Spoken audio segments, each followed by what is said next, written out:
Para todos nosotros que hacemos Adinefi, es una alegría inmensa. Nuestro corazón está rebosante de felicidad al saber que hemos podido de alguna manera servir a cada una de las instituciones educativas que pertenecen a nuestra asociación. Asimismo, un saludo especial y un agradecimiento gigantesco a Runachay porque ha sido la plataforma que nos ha acogido durante estos días, que nos ha facilitado una herramienta eficaz para poder seguir en este tema de capacitarnos cada día mejor para servir de una manera extraordinariamente buena.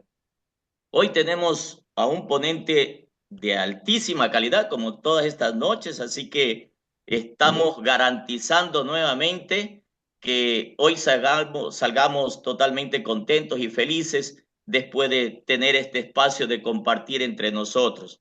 Está pues ya listo también nuestro querido presidente de Adinefi, el doctor Darío Páez Cornejo, que noche a noche nos ha estado acompañando, no solamente para disfrutar de estas capacitaciones, sino también él ha sumado su esfuerzo, ha puesto el hombro y ha dicho, bueno, yo también les voy a ayudar con este tema importante del acuerdo ministerial 028A, que habla sobre el tema de regulación de la parte normativa legal de cada una de nuestras instituciones educativas. Hoy salió una aclaración por parte de la señora ministra porque Ecuavisa pues había lanzado una noticia que no está totalmente correcta y apegado a lo que es el acuerdo ministerial 28A. Así que, estimado doctor Darío, buenas noches. Bienvenido usted a esta su casa, a esta su asociación, a esta su gente.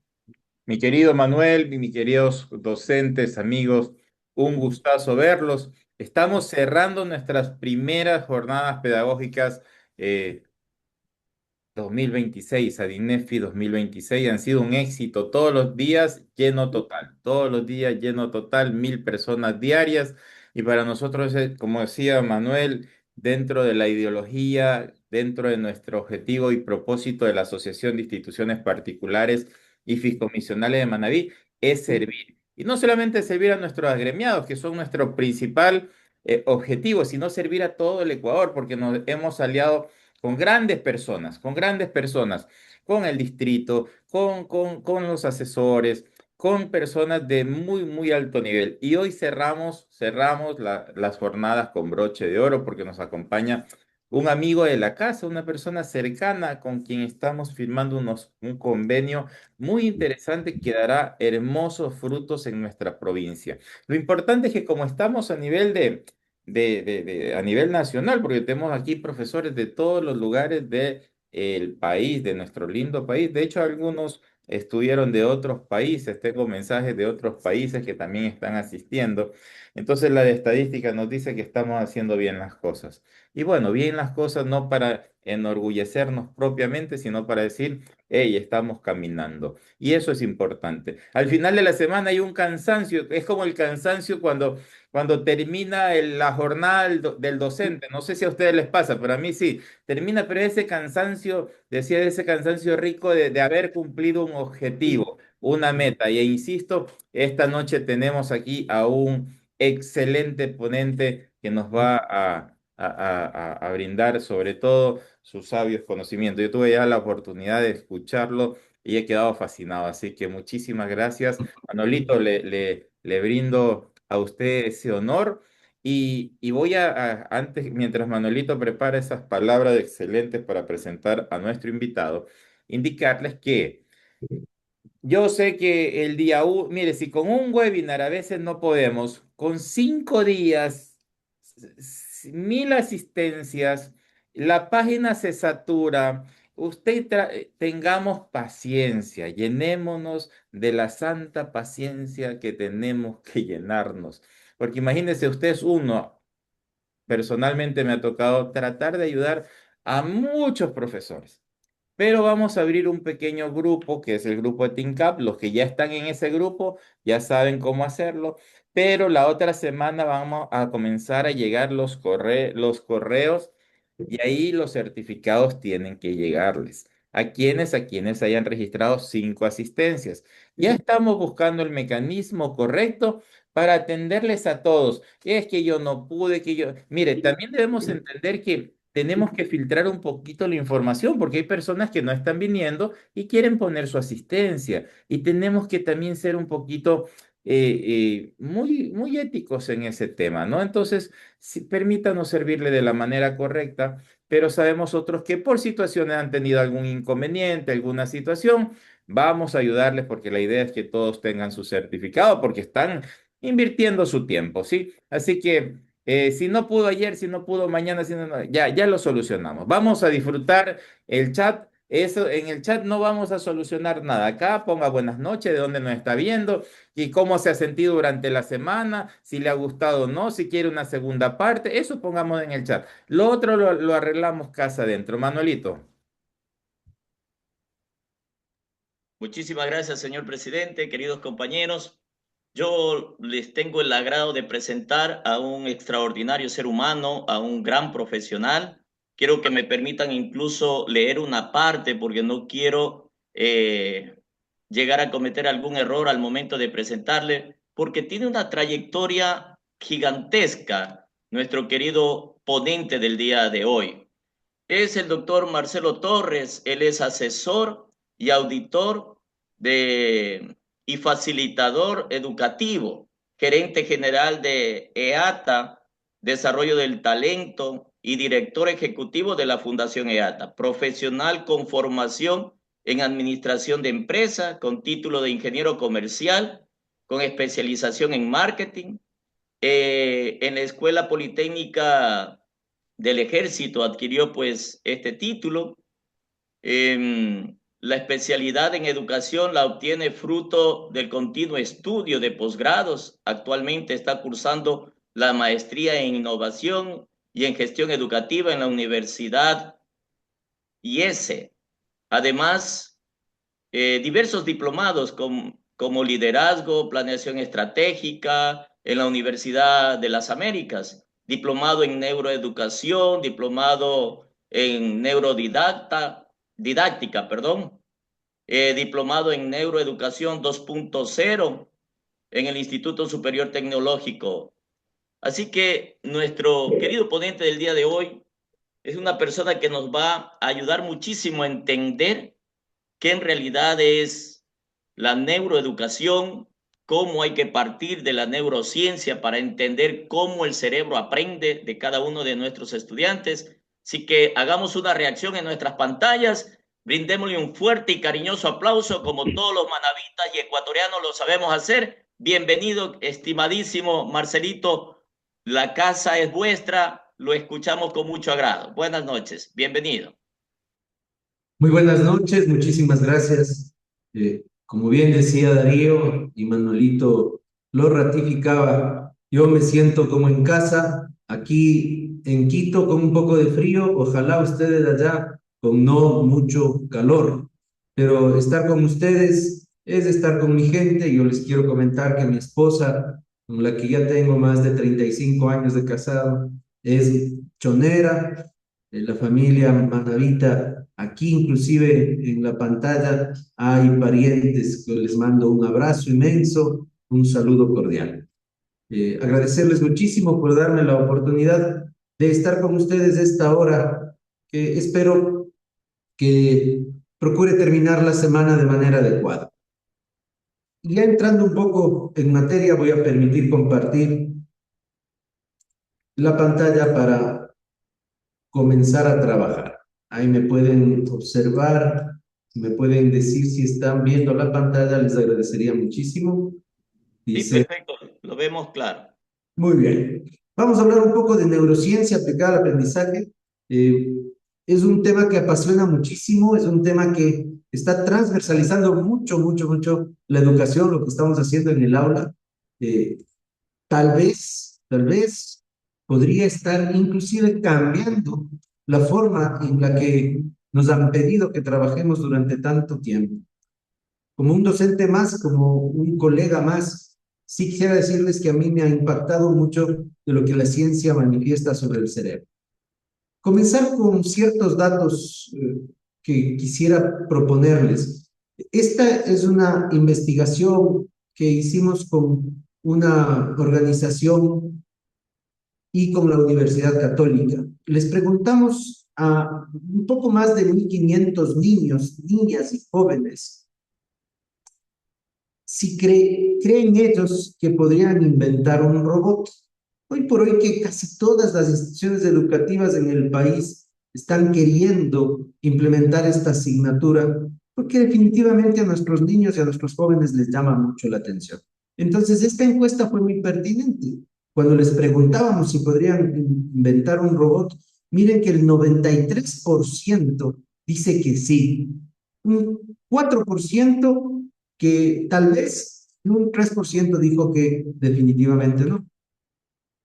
Y cuando les preguntamos qué robot te gustaría inventar, observe la respuesta. Esto conmueve un poco a las madres. Uno que le ayude a mi mamá con el 26%. Uno que haga las tareas, y aquí sale un poco la picardía de los niños para que observar que ellos quisieran que un robot les ayude, uno que haga mis deberes, pero también ese gran corazón que tienen con procurar ayudar a las personas. Uno que ayude a las personas, pero también quisieran uno que les ayude a limpiar el cuarto. Y esto está bueno pensar porque están como atentos también a los pedidos que hace el colegio y a los pedidos que hace la casa del orden y la limpieza. Y cuando les preguntamos dónde te gustaría inventarnos, observe que estamos haciendo bien cuando le damos una miradita a este tipo de asignaturas un poco de que tienen novedad y nos dicen que en la escuela. En la escuela sería un lugar muy adecuado para inventar robots. Pero la situación viene cuando vamos a la práctica, ¿de acuerdo? Y aquí yo quisiera llamarle a Jesús Guillén, que le sugiero, le googleen. Es una persona que tiene una energía bárbara para explicar neurociencia, neuroeducación, y manifiesta que es un campo de enfoque integrador transdisciplinar. La encuesta anterior que yo presentaba tiene mucho que ver con la parte transdisciplinar. Jesús Guillén habla que la transdisciplinaridad se da cuando hay invención, cuando los niños pueden inventar. Pero, ¿cómo nosotros podemos desarrollar creatividad para que haya invento? Es conociendo mucho por el cerebro. Y de ahí es que, si es que nosotros, estoy completamente seguro, transformáramos nuestros colegios, nuestras instituciones educativas, lugares para que los niños sean muy creativos y que inventen las cosas, tal vez la neurociencia nos pueda ayudar. La transdisciplinaridad no es interdisciplinaridad. La transdisciplinaridad procura inventar productos para solucionar problemas de la vida, problemas que están muy relacionados con los niños. El ejemplo que suelo dar para clarificar esta diapositiva es este problema que pasamos hace un poco menos de un año cuando se nos fue la luz y nos hicieron cortes de energía. Ustedes recordarán, tal vez, no sé si tan o menos difícil que la pandemia misma, pero los cortes de luz se tenían que solucionar de alguna manera y nosotros podemos solucionar esos problemas con interdisciplinaridad o con transdisciplinaridad. Por favor, enfóquese en lo siguiente. Si lo hiciéramos con interdisciplinaridad, entonces deberíamos solucionarlos con inventos que ya están creados. Y se me ocurre, por ejemplo, energías alternativas o procurar energías alternativas como los paneles solares. Transformar la energía solar en energía eléctrica. Eso ya está inventado y sí soluciona el problema, y está muy bien. Pero cuando hablamos de transdisciplinaridad, debería haber la capacidad en el colegio de inventar algo que solucione el problema propuesto, como el de la falta de energía. Identifiquemos la transdisciplinaridad como un nivel que parece ser un poco lejano de un colegio en el país, y creo que en Latinoamérica, ¿por qué no hablar en el mundo? Aunque hay casos que nos están demostrando que puede darse la transdisciplinaridad, como en México lo conocimos muy de cerca, un colegio que estaba haciendo piel para niños quemados. Imagínense, niños de hasta 18 años ya haciendo piel. Eso nos da simplemente la esperanza de saber que nosotros y nuestros centros, donde nosotros trabajamos y a la profesión que nosotros nos dedicamos, nos da esperanza de poder pensar en que nuestros jóvenes y nuestros niños pueden llegar a niveles muy altos. ¿Cómo? Utilizando transdisciplinaridad, utilizando neurociencia aplicada a la educación. Yo les voy a decir ciertas cosas. Esta diapositiva solo para recordar que nuestros niños y los cerebros que ellos tienen son como esta diversidad de hojas diferentes. Todos los cerebros son distintos. No existen dos cerebros idénticos en el mundo. Les voy a dar unos datos que les puede ayudar a seguir dando la introducción al mensaje fundamental que quiero darles esta noche. Estas son unas pruebas que hicimos nosotros con una herramienta japonesa que queríamos medir ahora cuál es la capacidad de cálculo que tienen los niños. Ahora, ¿por qué relaciono la transdisciplinaridad y la capacidad de cálculo para luego entrar en neurociencia? Porque esto nos está diciendo a nosotros la verdad, cómo estamos como línea base, como el Ecuador. En el Ecuador hicimos casi 500,000 pruebas a diferentes edades en capacidad de cálculo. ¿De acuerdo? Aquí hay unos 6 niveles, ustedes pueden observar, son 6 niveles, y el número de pruebas que hicimos en cada uno de los niveles. Si quisiera un poco relacionar lo que Japón llama un nivel, nosotros lo llamamos tercero, cuarto y quinto de base. ¿De acuerdo? Comentarles que esta evaluación que se llama TOFAS es una evaluación que permite promocionar a los niños de un nivel a otro. Entiéndase entonces que si un niño no certifica con más del 80% esta prueba, entonces no podría pasar de un nivel al otro. Y los niveles, como les estoy indicando, están relacionados. Miren, el nivel 2 correspondería a nuestro sexto y séptimo, y el 3 a octavo, el 4 a noveno, el nivel 5 al décimo, y el nivel 6, muy exigente en Japón, correspondería a primero, segundo y tercero de bachillerato. Quiero que observen los resultados. Estos son de más o menos 500,000 pruebas, como les decía. El nivel 1 en nuestro país sacó 7.6 sobre 10. Si es que tuviéramos la política japonesa aquí, en donde solo certificas con el 80, como ustedes pueden observar, ninguno de los niveles de nuestro país certificaría. Y un poquito más alarmante es que conforme van creciendo, el nivel de capacidad de cálculo de los niños y jóvenes ya de nuestro país va decreciendo la capacidad de cálculo. ¿Cuál es la razón para eso? Y entonces explicábamos nosotros cómo se puede comparar con otros países y vemos que, claro, Japón está mucho más alto y nosotros estamos por el medio más o menos.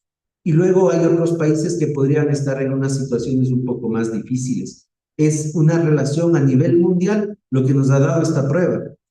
El problema de la capacidad de cálculo y el problema de la transdisciplinaridad está siendo visible en lo que nuestros niños hacen. Y luego aquí ya vienen las explicaciones de qué cada uno de los niveles trabaja. Por ejemplo, el nivel 1 solo hace adición, sustracción y multiplicación. Recuerden, el nivel 1 iba hasta el tercero de básica de nuestros niños. Me parece que hasta el cuarto y el quinto de básica. Entonces nosotros podríamos decir que un niño de quinto de básica ya debería saber sumar, debería saber restar mentalmente y multiplicar un poco ya entrando en el dominio. Pero la verdad es que en nuestro país, lastimosamente, todavía no alcanzamos esos dominios. Los resultados, claro, cuando le presentamos al Ministerio de Educación, fueron alarmantes. Si conocíamos antes por las pruebas PISA, que no nos fue tan bien en las PISA D, y ahora los resultados que todavía no nos han mostrado en las nuevas evaluaciones que nos hicieron, pero los resultados creemos que van a estar por ahí. Esta introducción que doy está muy atada a los estándares curriculares o de aprendizaje que nosotros tenemos. O sea, lo que toman estas pruebas se pueden relacionar a nuestros estándares y entonces ya podríamos ir relacionando directamente a los indicadores de logro y saber cómo estamos. No creo que sea para una para sorpresa de los maestros de nuestro país decir que no estamos tan bien cuando nos evalúan internacionalmente. Y entonces la pregunta es, ¿qué vamos a hacer para que estos niños que vienen a nuestras manos como docentes procuren generar mejores resultados? Y estos mejores resultados que nosotros procuramos, podríamos sacarlos, sí, definitivamente sí, porque la capacidad del docente en nuestro país ha sido comprobada. Yo no creo que hay mucha duda en la capacidad del docente. Creo que hay que cambiar ciertas prácticas. Eso sí creo que hay que hacer, porque el docente tiene la posibilidad de adaptarse a nuevas situaciones actuales. La propuesta entonces es comenzar a analizar un poquito más sobre cómo es nuestro cerebro. Y de eso es lo que voy a tratar para procurar, ojalá en algún momento, que las evaluaciones mostradas anteriormente sean más satisfactorias y proporcionales a todo el trabajo, y creo que la palabra sacrificio que hacemos nosotros sean un poco más adecuadas, que el sacrificio que hacen los docentes de nuestro país, ojalá se demuestren en mejores resultados en pruebas internacionales. Y por aquí hay una buena línea, conocerle al cerebro. El cerebro tiene ciertas características, ustedes observen. Esta primera, en la parte superior izquierda de su pantalla, manifiesta que nosotros tenemos 86 mil millones de neuronas. Eso es un número mayúsculo, inmenso. No sé si es que tengamos la capacidad de imaginar lo que significa 86 mil. Y esos 86 mil millones de neuronas se pueden poner a nuestro servicio, claro que sí, solo con una decisión, es una decisión nuestra, que es procurar la utilización, ojalá, de todas ellas. Sí es posible, sí, pero no al mismo tiempo. Ya les voy a dar ciertos datos que nos da Stanislao Bachrach en su última investigación que se llama en el IMU. Pero hay otras características también del cerebro. Representa aproximadamente el 2% del peso corporal y consume el 20% del oxígeno que requerimos. Y aquí una primera pauta. Si ustedes me dicen, Marcelo, ¿cómo vamos a aplicar neuroeducación mañana mismo, de este lunes en 8? Yo sé que este lunes que viene ya algunos colegios en su provincia comienzan clases. ¿Cómo vamos a aplicar?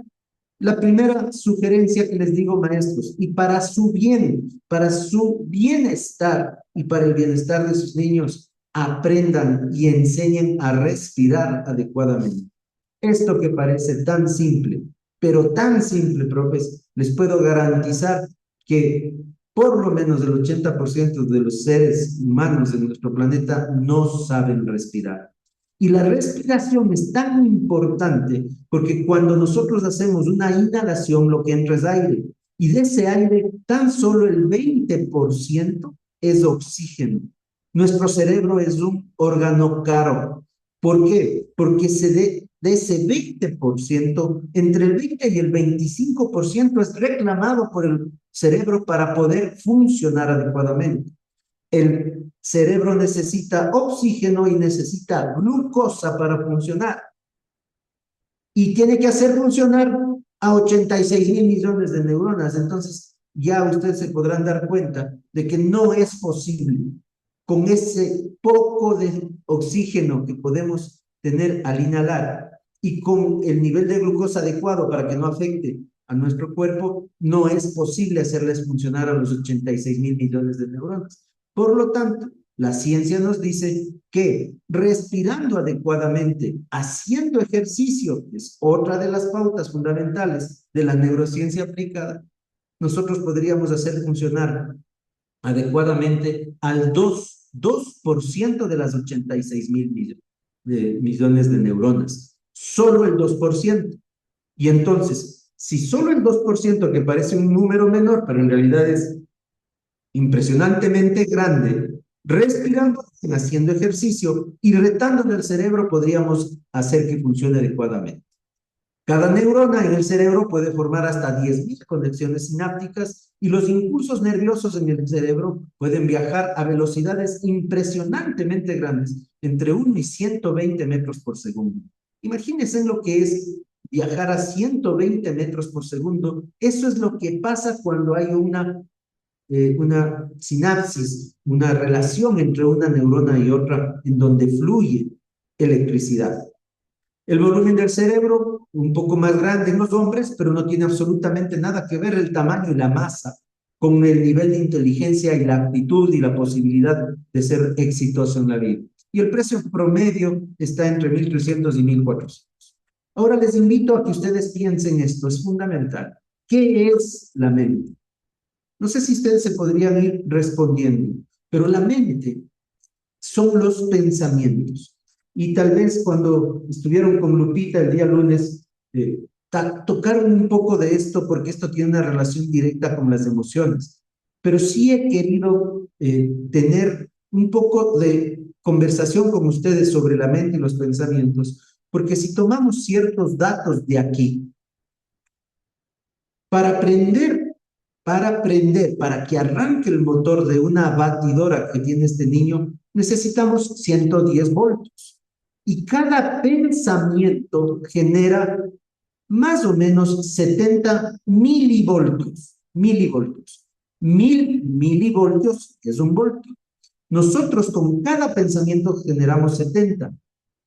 Y en un día normal, trabajamos o generamos entre 50 y 70.000 pensamientos. Entonces, dense en cuenta esto.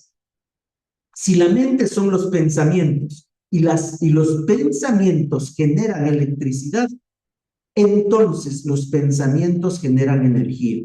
La primera gran conclusión que saca la neurobiología aplicada es que los pensamientos se transforman en energía. Y estos pensamientos, que son energía, se pueden pensar como el lenguaje del cerebro. Los pensamientos, entonces, son el lenguaje del cerebro. Y las emociones se alinean y se alojan en el cuerpo. Las emociones son el lenguaje del cuerpo.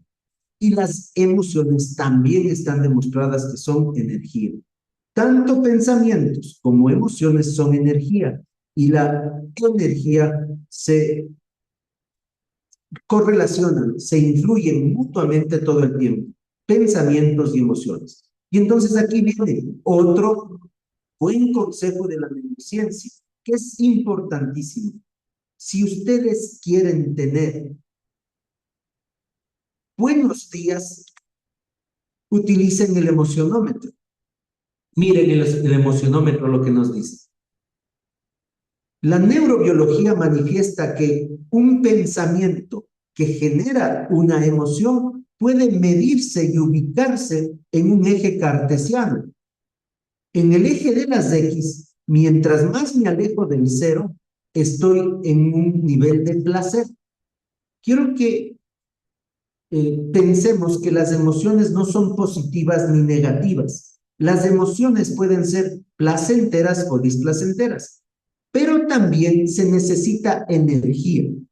Un ejemplo fundamental, cuando ustedes tienen emociones muy placenteras y le meten harta energía, mucha energía, entonces están alegres, están entusiasmados, están motivados. Y aquí una sugerencia fundamental. La motivación es extraordinario ambiente, situación de la persona para aprender. Una persona, un niño que esté motivado en este cuadrante estaría muy apto para aprender.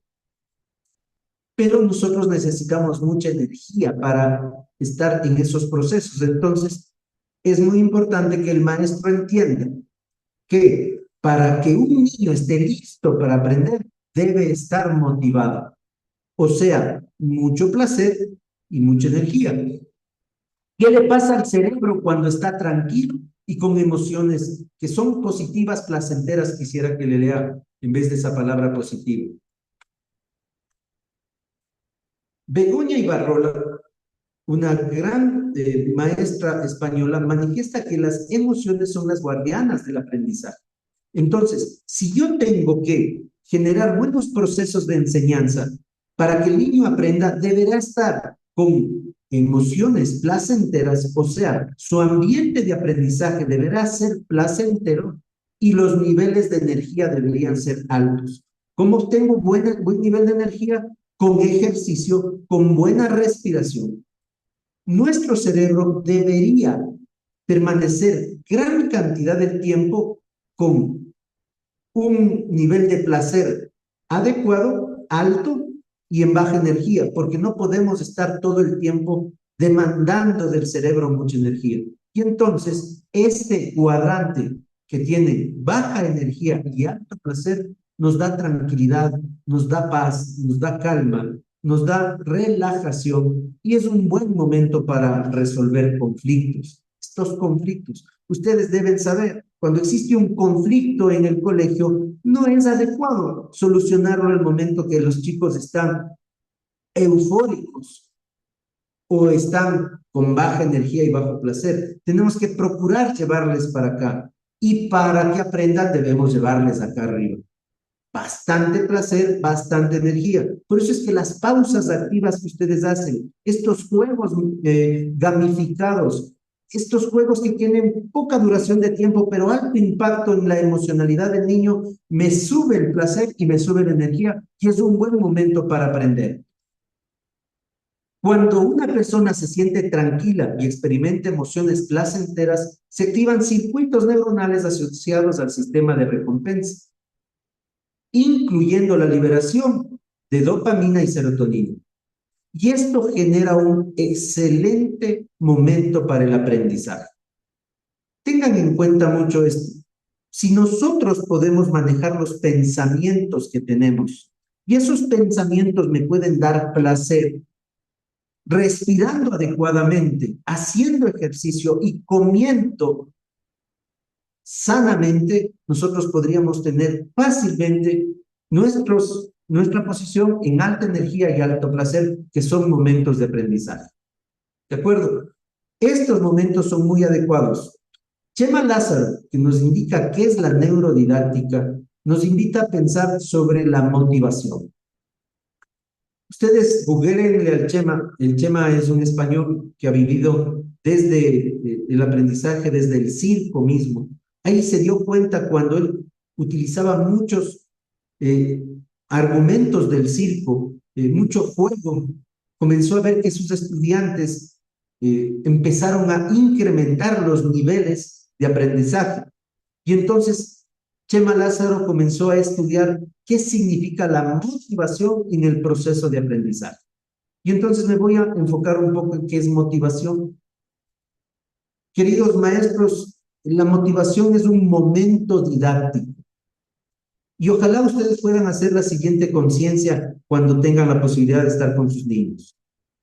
Motivar significa, hablando didácticamente, que un niño tenga ganas, quiera o necesite aprender algún contenido o desarrollar algún tipo de destreza, cognitivo, desempeño o competencia.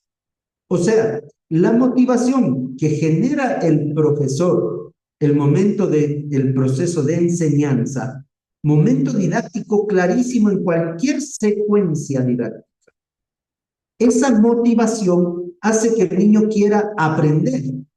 Los niños que no son motivados generalmente no desean aprender. Y hoy por hoy ustedes deben haber escuchado que los niños, los estudiantes se preguntan, ¿y esto para qué me sirve?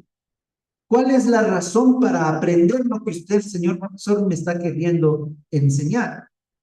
¿Cómo voy a utilizar esto en la vida? Y esa pregunta se está presentando con más frecuencia. Yo no sé si ustedes les han escuchado, pero sobre todo, queridos maestros, ¿cuál es la respuesta que les estamos dando nosotros? Yo no sé si a Zaida Quintero, que está aquí presente, le pregunta a un niño y le dice, profe, ¿y el primer caso de factoreo para qué me sirve? ¿Cuándo lo voy a utilizar en el aula? ¿Cuándo lo voy a utilizar en mi vida, perdón? Y usted se puede poner a reflexionar y darse cuenta que en toda su experiencia de ser humano, no sé si alguna vez utilizó el primer caso de factoreo para resolver un problema de la vida. Y comienza así a acumular una serie de contenidos que nosotros estamos muy enfocados en desarrollar en el sistema educativo. Y cuando regresa a ver a la vida como tal, se da cuenta que no utilizó muchos de esos contenidos. Por lo tanto, la pregunta ¿es adecuado que sigamos trabajando esos contenidos? Y la respuesta definitivamente es sí, claro que sí, porque con esos contenidos nosotros lo que estamos haciendo es entrenando el órgano más importante, que nos va a servir para que esté preparado, sí, para la vida, para resolver los problemas de la vida, porque ha sido entrenado su cerebro. Pero ese entrenamiento tiene que venir basado en pasos fundamentales. Por ejemplo, si usted se salta la motivación, va a ser un martirio para que el niño aprenda. Y luego cuando viene la evaluación, usted puede inclusive hasta sentirse un poco frustrado, porque dice, oye, hice un montón de cosas, he invertido muchísimo tiempo para desarrollar este aprendizaje y los niños, el momento de evaluar, no me dan los resultados que aspiro. Y entonces entran los refuerzos y con eso mucho más trabajo del maestro. Por lo tanto, que creo que nunca se debe olvidar a un maestro.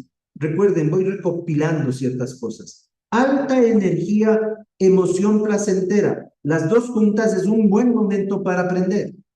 ¿Cómo hace usted eso? El ambiente de aprendizaje. Ordenado, limpio, usted con buen humor.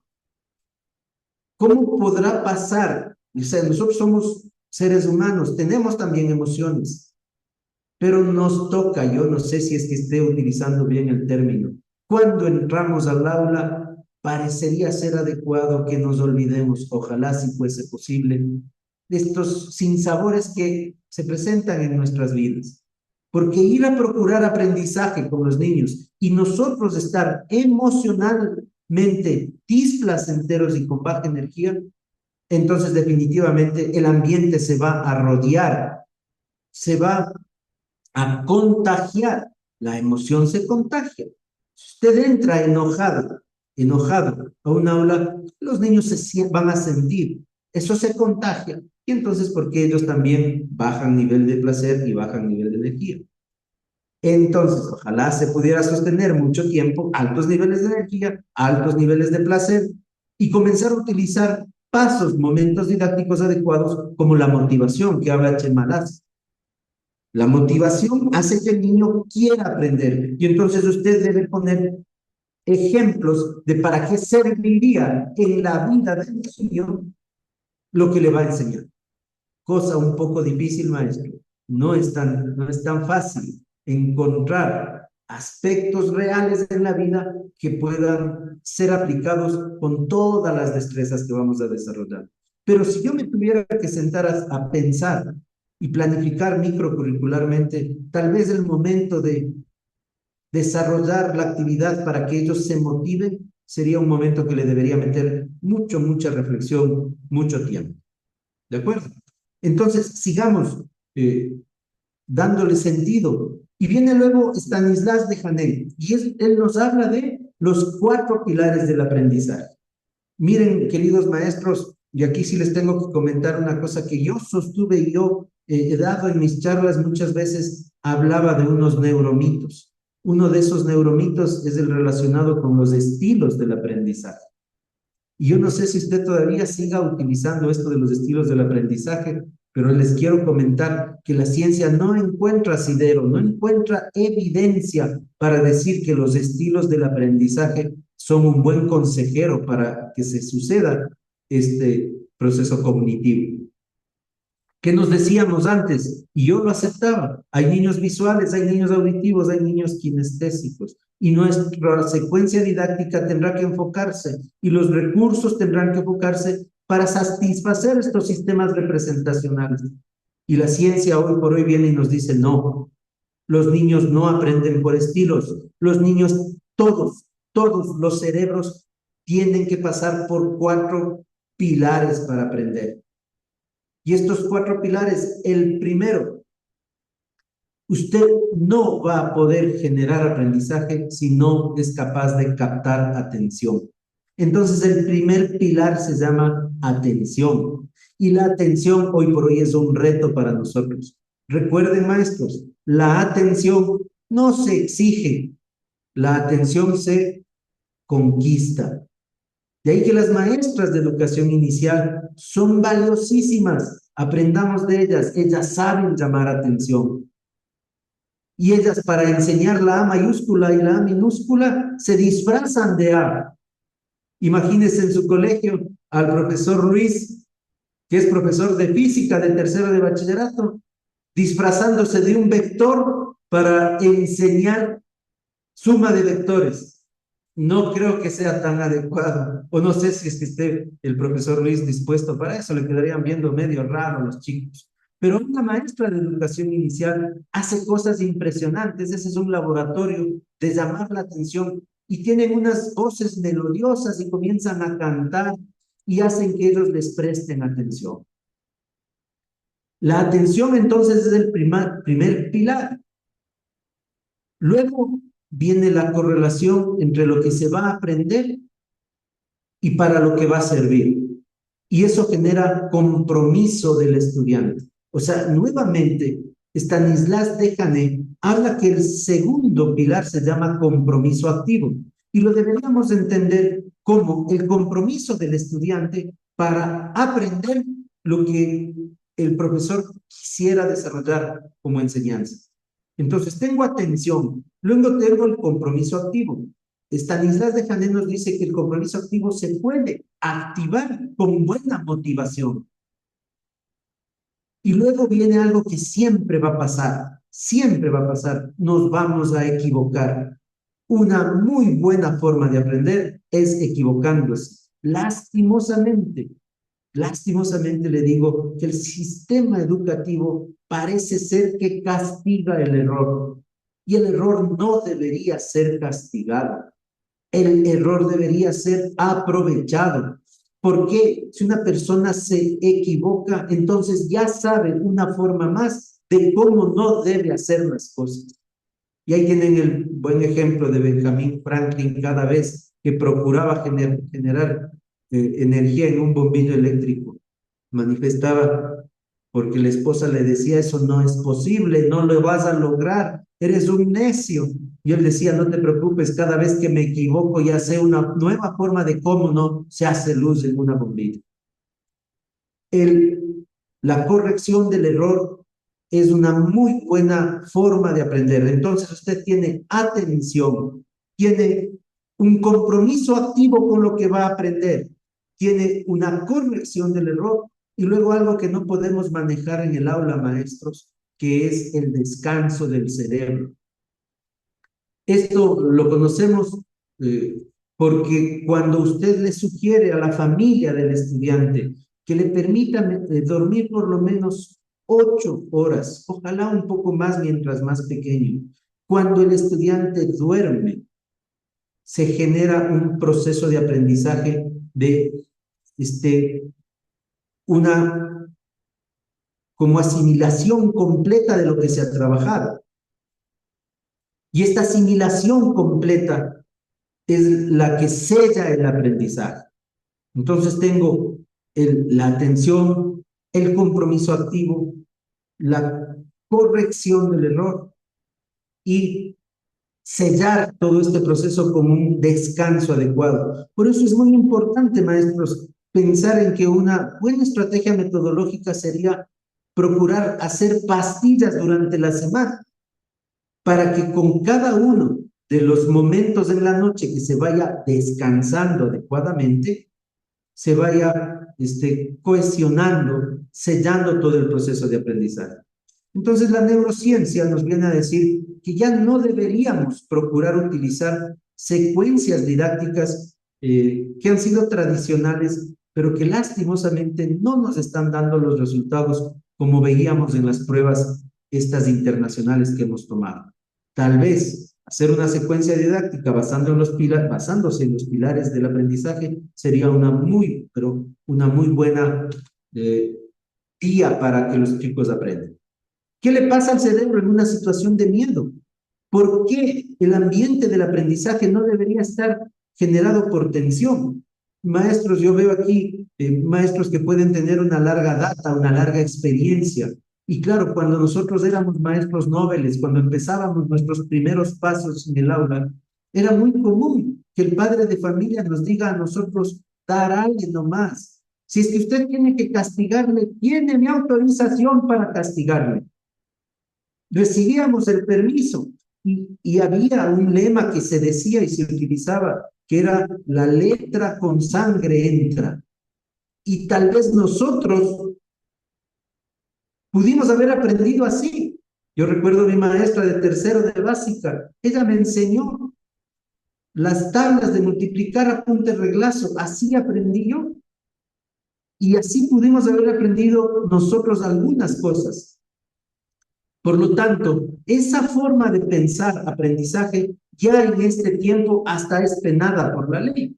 Ya no podríamos pensar en que nosotros vamos a agredir a un chico porque no aprende. Por lo tanto, que exista miedo secreta cortisol y el cortisol en cantidades exageradas, como todo, degenera completamente el proceso de aprendizaje. Es más, hay problemas ya que pasan a la depresión o a la ansiedad y disminuye completamente el sistema inmunológico nuestro. En cantidades importantes de cortisol, nosotros nos volvemos vulnerables. Y entonces no podemos tener bastante energía, no podemos tener pensamientos placenteros para que se generen emociones adecuadas para aprender. El tiempo pasa muy lento en estas situaciones de miedo. Entonces el maestro que era el cuco del colegio, generalmente el profe de mate, ese que era muy riguroso, ya no es tan buena estrategia. ¿Qué debería pasar en el aula, maestros? Debería haber momentos placenteros. El aula debería ser un aula limpia, sin tanto efecto visual. Quíteles un poco los mapas, no les llenen muchas cosas, porque eso puede generar un poco de distracción. El ambiente debe estar, ojalá, siempre muy limpio y organizado. ¿Por qué no pensar en un olor adecuado para aprender? ¿Por qué tiene que no oler nuestra aula? Y tampoco les estoy diciendo cosas que no podemos nosotros gestionar. El orden, la limpieza, el buen olor. Tal vez con un incienso adecuado, que no cuesta mucho, podríamos dar un aroma que permita que el ambiente de aprendizaje sea placentero. Pero sobre todo, maestro, puede no haber lo que yo les haya dicho, pero donde hay una sonrisa de una maestra, donde hay una sonrisa de un maestro, ese ambiente se vuelve muy placentero. Y una sugerencia que hace la neurociencia es que usted sea un poco más chistoso, tal vez pueda ser la palabra, tenga humor, búsquele humor a su clase, va a ver cómo esa gente, esos niños, se sienten muy cómodos y comienzan a desarrollar mejor el aprendizaje. Aquí otra muy buena guía que nos da la neurociencia aplicada. Esta guía nos dice que tenemos un superpoder.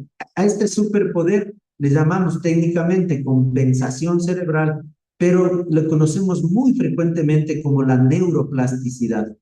Oigan, este poder que tenemos los seres humanos viene dado por estudios que han sido unos hitos para que los científicos determinen que nosotros podemos tener este poder que se llama neuroplasticidad. El caso de Judy es una niña que a los 3 años, un poquito menos de los 3 años, comenzó a tener problemas con su cerebro. ¿Qué es lo que pasaba? Judy comenzaba a desvanecerse. Esta es la niña, y comenzaba a desconectarse. Creo que es una muy buena palabra. Se caía. Ustedes pueden observar aquí. Es como si le desconectaban. Los médicos comenzaron a trabajar en ella y descubrieron una cosa. La parte derecha del cerebro a Judy no le estaba funcionando bien y estaba generando lo que ellos denominaron en ese tiempo como convulsiones, pero no eran las convulsiones como las epilépticas que podemos nosotros haber visto alguna vez. A ella lo que le pasaba era que simplemente se desconectaba. Y entonces hacen los análisis y determinan que la parte cerebro, el hemisferio derecho del cerebro no está funcionando y determinan la necesidad de hacer una hemisferectomía. La hemisferectomía es la operación, la cirugía que le sacan completamente la mitad del cerebro. Y eso le pasó a Judy. A Judy le sacaron la mitad del cerebro porque estaban viendo que en esa parte del cerebro comenzó a tener los problemas. Cuando le sacan la parte derecha del cerebro, imagínense cómo puede quedar una persona después de esta cirugía. Y pasó que en la operación a ella le fue bien y luego comenzó un proceso de terapia y Judy hoy por hoy ya es una niña que ya es una señorita más bien, tiene más de 25 años y ella es una bailarina profesional. ¿Cómo aprendimos eso? ¿Qué nos enseñó el caso de Judy? Nos enseñó que el cerebro puede adoptar funciones y puede desarrollar funciones cognitivas cuando se requieren. O sea, cuando se mueren las neuronas, pueden haber otras neuronas que pueden tomar esa función y se puede desarrollar. Una persona sin medio cerebro no sabe hablar, no sabe masticar, inclusive hasta respirar no es posible. Pero Judy nos enseñó que con terapia, con mucha alegría, ella pudo no solo hablar, respirar, correr, hasta bailar extraordinariamente. Desde ahí nos comenzaron a dar los primeros mensajes de lo que se llama plasticidad, cómo el cerebro puede aprender. Y luego Phineas Gage. Phineas Gage fue una situación que definitivamente hizo cambiar a la ciencia. Pasó que a Phineas le atravesó una vara. Esta vara fue una cuestión de una explosión y esa vara le atravesó el cerebro. Pasó por debajo del ojo, como ustedes pueden observar, y fue hasta, pasó haciendo que la parte frontal del cerebro se pierda completamente. ¿Qué pasó luego con Phineas Gage? A él le curaron, pero cuando se restableció, comenzó a generar diferentes emociones y diferentes actitudes que no tenía. Antes era una persona muy cordial, era muy respetuosa, y luego cuando se recuperó, inclusive hasta tuvo que divorciarse porque le comenzó a agredir a su mujer. Era una persona que reaccionaba muy fácilmente, era muy iracundo. Entonces lo que se aprendió ahí es que la barra lo que afectó fue la corteza prefrontal, en donde se desarrollan las funciones ejecutivas. Con la plasticidad cerebral aprendida del caso Judy y con la muy buena función de las funciones ejecutivas aprendidas con Phineas Gage, entonces nosotros al aula comenzamos a, primero, pensar que el cerebro puede desarrollar aprendizajes en cualquier momento de la vida. Esto es muy importante entender, porque si un niño dice que no puede, ese pensamiento va a afectar el resultado. Nosotros como mediadores tenemos que decir, no, sí puedes, tal vez en este momento no puedas, todavía no puedes, pero seguramente si nos esforzamos, tú y yo, vamos a poder. Hay que ir cambiando los pensamientos, porque el cerebro está ahí para poder. Lo único que tengo es que yo creerme que voy a poder. A los niños hay que motivarlos, a los estudiantes. A las personas que dicen, es que eso yo no voy a poder, yo no nací para esto. El cerebro no está hecho para no hacer, el cerebro está hecho para aprender. Se han hecho muchos estudios en niños de 70, de 80 años que quieren aprender un nuevo idioma y lo único que hay que hacer es querer hacerlo. ¿De acuerdo? Por eso también les animo a ustedes, no se dejen ganar por las adversidades de la vida. Es que yo no voy a poder aprender inteligencia artificial. ¿Quién dice que no? ¿Sabe quién dice que no? Usted mismo se dice a usted. Pero si se dijera lo contrario, es simplemente de ponerle la actitud adecuada y comenzar a aprender, que después de un tiempo usted se va a dar cuenta que ha sido muy sencillo. Y sí les quiero decir, seguramente ustedes lo tocaron en esta semana, la inteligencia artificial puede ser un gran aliado a nuestros docentes. Simplemente hay que aprenderlo.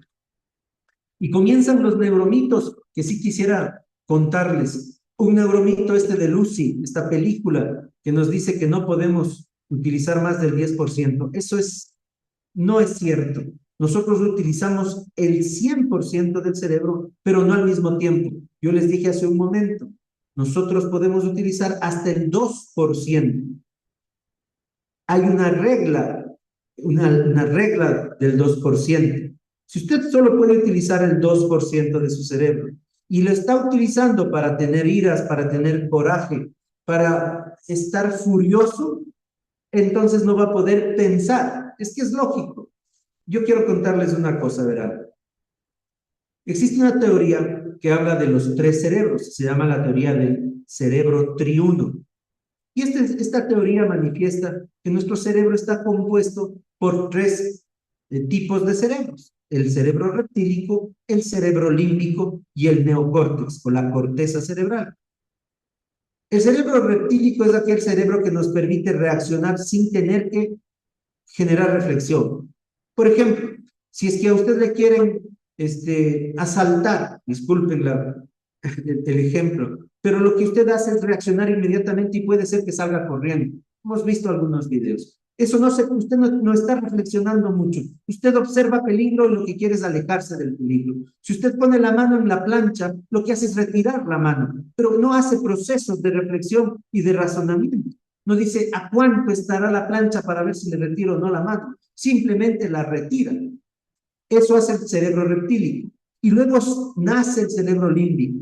El cerebro límbico tiene 200 millones de años.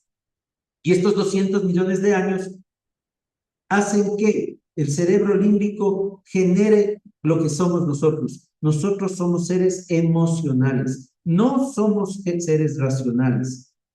La regla del 2% dice que si usted está metido en un pensamiento inadecuado, que es un pensamiento que genera baja energía y que genera displacer, ese pensamiento va a utilizar mucho porcentaje de su cerebro. Y como su cerebro es emocional, va a comenzar a decir cosas que no quería decir. Entonces ahí es cuando usted ofende con la palabra generalmente y le dice a los chicos o a los hijos cosas que después se arrepienten. ¿Por qué? Porque la emoción de estar fúrica dura poco tiempo, luego hay un poco de relax, pasa al nivel de paz y luego dice, de gana dije lo que dije. Y comienzan niveles de arrepentimiento porque ahí comienza a trabajar el neocórtex. El neocórtex es un cerebro noble, ese no tiene muchos años con nosotros. Por lo tanto, si nosotros somos seres emocionales, debemos comenzar a trabajar en nuestra posibilidad de manejar la inteligencia emocional. Y la inteligencia emocional es trabajar el 2% del cerebro que podemos prender de manera adecuada e inteligente. Y aquí hay varios neuromitos, por ejemplo, es otra cosa que nos enseña la neurociencia aplicada a la educación. Las inteligencias múltiples no son validadas, no tienen un asidero científico por justamente la plasticidad cerebral. La plasticidad cerebral nos dice que nosotros podemos ser inteligentes en lo que querramos y en lo que nos propongamos. ¿De acuerdo? Entonces, si usted dice, es que yo soy muy buena para las matemáticas, pero no soy tan bueno para la lengua, es porque usted lo ha decidido. Su cerebro, si es que quiere ser bueno para la lengua, simplemente se tiene que proponer. Y hay así una serie de neuromitos. Voy a ir terminando nuestra disertación con la presentación de las funciones ejecutivas, que es otro aporte fundamental. Queridos maestros, yo les cuento una cosa. Desde hace 8 años venimos trabajando mucho en desarrollo de funciones ejecutivas. Quiero comentarle, para que un cerebro, cuando cumple los 25 años, no ha sido trabajado adecuadamente las funciones ejecutivas, los problemas que se van a presentar en la vida de ese ser humano pueden ser mayúsculos. Si ustedes se han preguntado por qué una persona agrede a otra persona, por qué un ser humano, independientemente del género, le agrede a su pareja, es porque no fue maduro en función ejecutiva. Y ahí sí nosotros deberíamos como maestros pensar qué dejamos de hacer, qué es lo que nos faltó hacer. Y lo que nos faltó hacer es trabajar en funciones ejecutivas. ¿Sabe cuál es un error muy grande que creo yo también lo tengo muy fuertemente cuando damos clase? Pensar que nosotros estamos exclusivamente para desarrollar un contenido en los estudiantes. Y eso ya hay muchas voces que nos dicen que no es lo único que debemos hacer. Por ejemplo, si yo soy profe de mate, que lo soy, y a mí solo me importa la matemática y yo sé que mis chicos, si son buenos matemáticos, van a ser exitosos en la vida, puede ser que no tenga la verdad. Y puede ser que la actitud que esté generando en el momento de solo enfocarme en matemáticas no sea la correcta para ese niño, para ese estudiante. Por lo tanto, el profe de matemáticas, el profe de lengua, el profe de arte, el profe de música, el profe de educación física, no solo tiene que trabajar el contenido de su asignatura, sino también tiene que trabajar el desarrollo de las funciones ejecutivas. Porque estas son claves fundamentales para casi cualquier aspecto de la vida. Yo me atrevería a decir para todos los aspectos de la vida.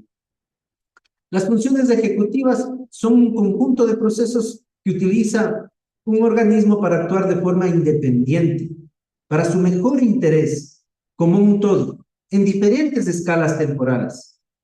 Las funciones ejecutivas son un tipo de metamovimiento orientado al futuro. ¿Qué quiere decir esto? Verán. Estas son las 3 funciones ejecutivas nucleares: el control inhibitorio, la flexibilidad cognitiva y la memoria de trabajo. Cuénteme usted, si no tiene buena memoria, ¿es posible aprender? Se va a dificultar mucho aprender si no hay buena memoria. Y no crean, maestros, que la memoria se va perdiendo conforme pasan los años. Eso es una falsedad. Eso no tiene asidero científico. Mi memoria puede ser tan buena a los 80 años, pero puede ser tan mala a los 20. ¿Por qué? Porque yo no he sabido cultivar la memoria. Y no es con gimnasia cerebral, no es con gimnasia cerebral que se entrena la memoria. Con gimnasia cerebral lo que se aprende es a mover mejor los dedos. ¿Cómo hago para tener buena memoria todo el tiempo? Por ejemplo, leer. Leer es un acto de bondad para el cerebro y para su memoria. Respirar adecuadamente, hacer ejercicio diario, eso es muy bueno para la memoria. No hacer siempre lo mismo, la rutina, los procesos rutinarios son enemigos para un mejor desarrollo de la memoria. La memoria se entrena todo el tiempo. Si usted hace siempre la sopa de fideo de la misma manera, dése la posibilidad, querida maestra, hay 1000 formas diferentes de hacer la sopa de fideo. ¿Quién le ha dicho que es un pecado ponerle papa a la sopa de fideo? Solo si es que en su familia o su cultura así le hacían. Su mamita, su abuelita le decía, es que la menestra de verde se hace así y no hay otra forma. Sí hay otras formas de hacer. Entonces, la rutina, maestra, le va a permitir seguir entrenando su memoria. Cuando la rutina es repetitiva, va usted a disminuir la capacidad de memoria. La rutina, cuando se va cambiando, usted hace diferentes formas o tiene la costumbre de hacer de diferente manera las cosas, puede trabajar mejor la memoria. La flexibilidad cognitiva es algo que hemos visto en los maestros que es un problema serio. ¿A qué se dedica la función ejecutiva flexibilidad cognitiva? Es la capacidad que usted tiene de adaptarse a nuevos entornos. Hágase una medición usted mismo. Mire, cuando le tocó entrar en pandemia y ya no pudo ir a clases, ya no había cómo ir a la presencialidad y nos tocó entrar a una forma de enseñar por medio de una pantalla. ¿Qué tan cómodos nos sentimos? ¿Y cuánto tiempo usted se demoró en adaptarse a ese proceso? Hoy por hoy usted está aquí, está recibiendo en viernes de noche, viernes 21 horas con 7 minutos, usted está recibiendo una capacitación por medio de la tecnología. Esto nos ha costado adaptarnos. Cuando más le cueste a un ser humano adaptarse a nuevas circunstancias, es que su función ejecutiva de flexibilidad cognitiva no está bien madura. Y la flexibilidad cognitiva le pesa, le pasa facturas al ser humano. Hoy por hoy, los maestros que se adaptan más fácilmente. Usted ahorita está terminando de pelear con la utilización o no del celular y ya le cayó encima la inteligencia artificial. Deje de salir primero del celular para ver si es que entra la inteligencia artificial. ¿Qué tan fácil te adaptas a todos estos cambios? Y créanme, queridos maestros, colegas, que los cambios que se nos vienen van a ser impresionantes. Todo lo que va a hacer y está haciendo la inteligencia artificial, lo que sí les aseguro para estar tranquilos es que a nosotros no nos van a poder reemplazar. ¿Y saben por qué no nos van a poder reemplazar? Porque nosotros somos seres humanos de emociones y trabajamos de emocionalidad con nuestros niños. La inteligencia artificial todavía no ha podido llegar a esos niveles y creo que va a ser muy difícil que llegue. Por lo tanto, la capacidad de adaptarse a nuevos contextos, hay un cambio. ¿Qué tanto usted se rehúsa?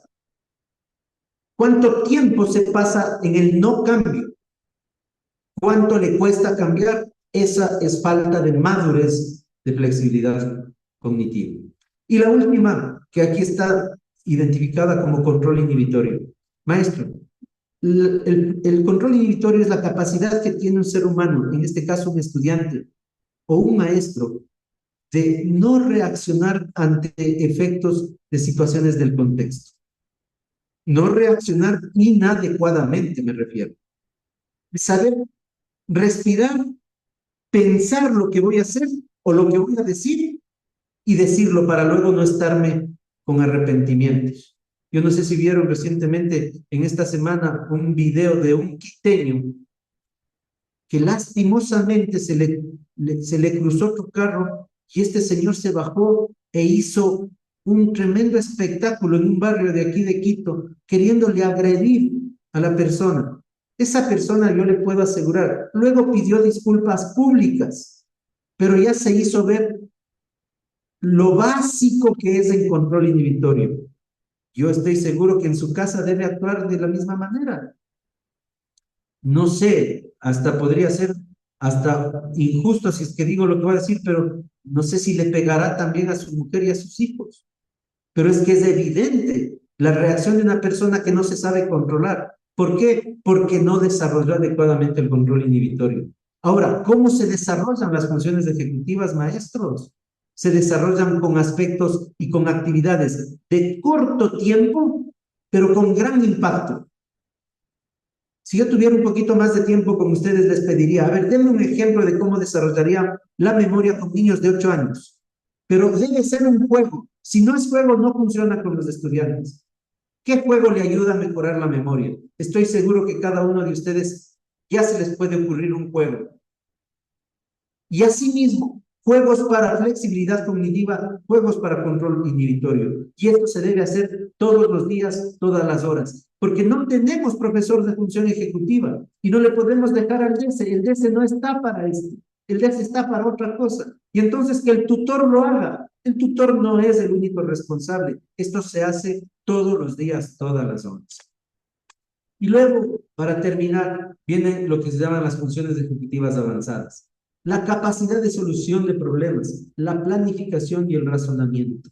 Esas son aspectos que a una persona le va a generar éxito o no éxito en la vida.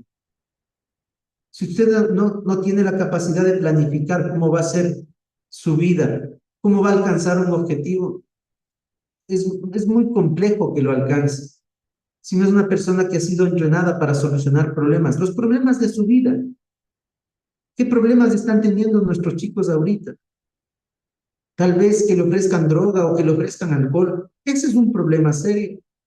¿Y cómo nuestro niño va a decir no para que no le afecte el contexto? ¿Cuándo tener relaciones sexuales sanas? ¿Cuáles? ¿Por qué no equivocarse para generar luego un problema para toda su vida por una enfermedad que pueda sucederse de este tipo de relaciones inadecuadas? Y razonar en nuestra vida, ser un poquito más audaces para dar mejores reacciones en situaciones un poco adversas. Miren entonces, las funciones ejecutivas bien desarrolladas van a darnos niños extremadamente alineados al éxito. Muy bien.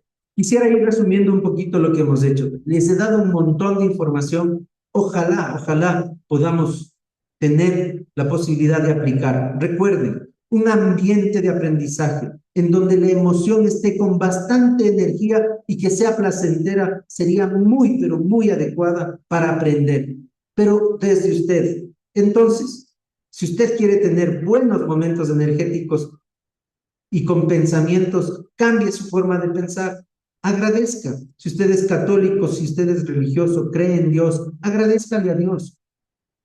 El agradecimiento es un sentimiento tremendamente potente y hay que agradecer por todo. Bien dice la oración, darte gracias siempre y en todo lugar.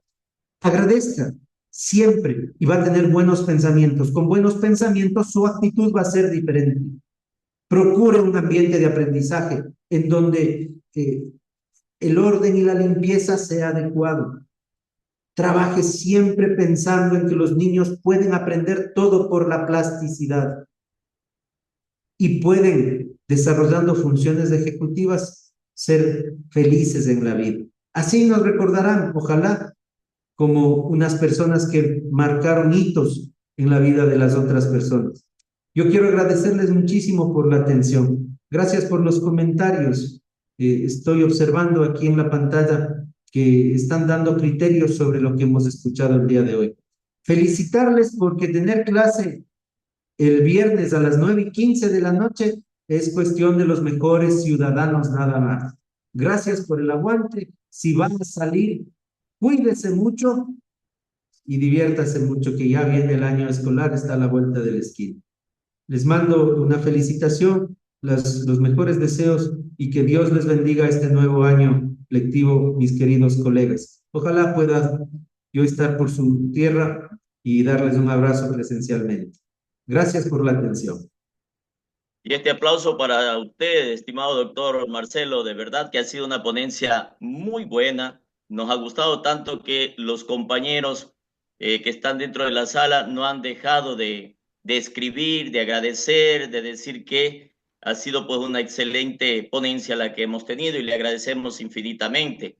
Asimismo, les traslado un pedido que acaban de hacer. Si usted es tan gentil y nos puede compartir el material que acaba de emplear en esta ponencia, le agradeceríamos mucho para poderles hacer llegar a través de los grupos de WhatsApp que tenemos con cada uno de ellos, o a su vez, si ya lo puede poner aquí mismo en el chat de esta capacitación de esta noche.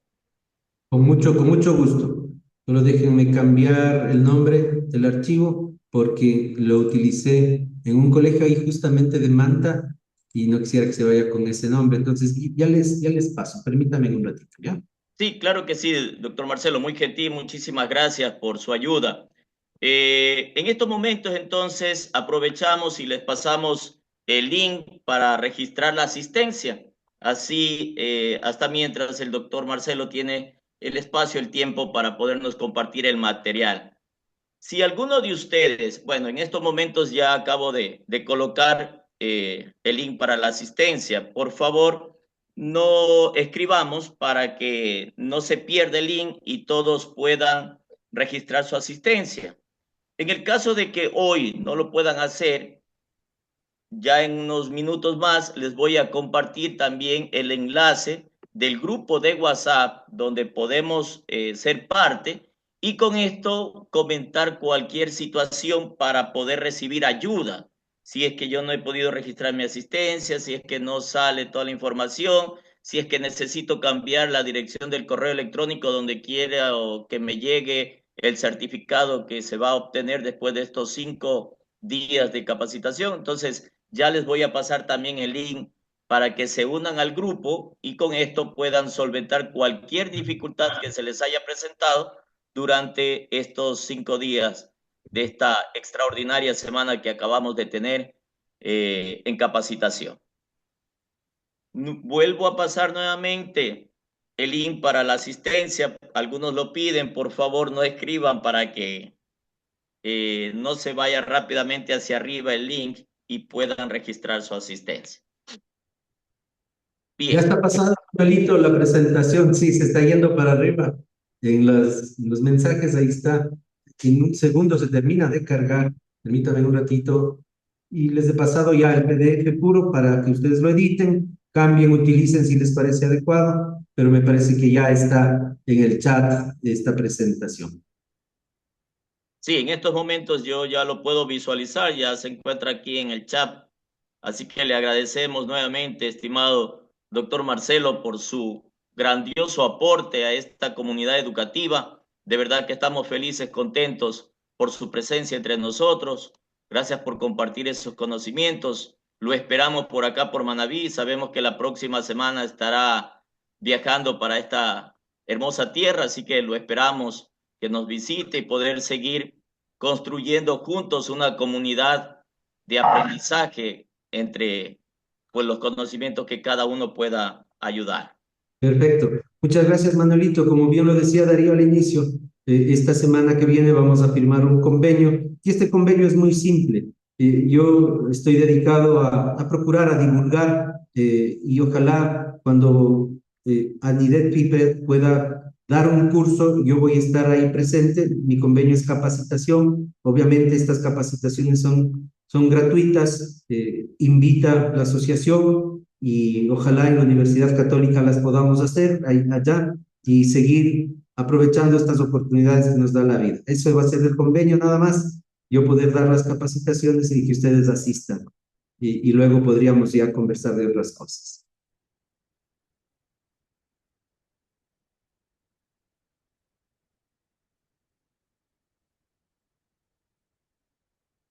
No sé si Manuelito te muteaste, se apagó tu micrófono. Sí, ahí estoy Aquí está. nuevamente, doctor, sí, disculpe. Sí, con muchísimo gusto. Nosotros ya comunicaremos a través de los diferentes medios de comunicación que tenemos con nuestros queridos compañeros para que cuando tengamos nuevamente la oportunidad de participar con usted, pues ahí estaremos presentes. Así que gracias por todo. Gracias En también. estos momentos, perdón, en estos momentos les voy a colocar en cambio el link del grupo al cual podemos ingresar, pertenecer a este grupo y nos llegará toda la información que necesitamos de este y de otros encuentros de capacitación para que puedan ustedes tener la información. ¿Ok? De mi parte, agradecerles infinitamente por ese aguante, por esa presencia de esta semana. Agradecer en nombre del directorio de la Asociación de Instituciones Educativas Particulares y Fiscomisionales de Manabí. De verdad que ha sido una experiencia inolvidable esta. Hemos pasado 5 días encantados de aprender y ojalá pues que pronto nos volvamos a encontrar para poder seguir brindando estas capacitaciones, sirviendo a esta comunidad educativa. De nuestra parte y en nombre del señor presidente, del doctor Darío Páez Cornejo, pues un abrazo sincero, gigantesco a ustedes y a sus instituciones educativas por seguir confiando en Adinefi. Gracias por permitirnos servirles a ustedes. Ojalá que estas actividades que realizamos como asociación sean del agrado total de cada uno de ustedes y de mucho provecho para el servicio que realizan en sus comunidades educativas. Nuestro abrazo y nuestra despedida también. Dios mediante, nos veremos en una próxima oportunidad. Ha sido un placer servirles. Que tengan buena noche, buen descanso y también buen fin de semana. Pasen muy bien. Buenas noches. Buenas noches, Dios les bendiga.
Muy buenas noches.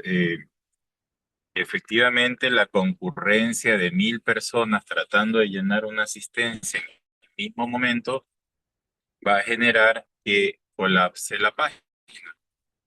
Usted copie el link de la asistencia, téngalo guardado y en 5 minutos, en 8 minutos, usted va a poder realizar esa asistencia. No es que la página no vale, es que se colapsa porque todos tratamos de ingresar al mismo tiempo. O sea, ahí está en el link, en la asistencia del día 5. No lo haga en este momento, cópielo y mantenga. Y si no, ingresa en el grupo de WhatsApp, pero tengan un poquito de paciencia, se les dijo al inicio, se les vuelvo a indicar, no podemos registrar 1000 personas en el mismo momento.